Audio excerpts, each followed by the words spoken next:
Module 17. Directions.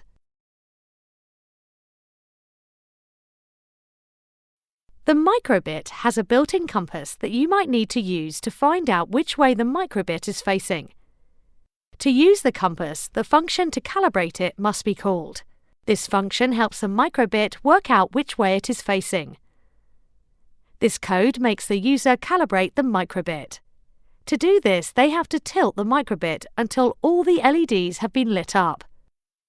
The code compass.heading, open brackets, close brackets, returns the angle from 0 to 360 from north. For example, if it's facing south, it will display 180. You can then use this number to perform an action or to store data.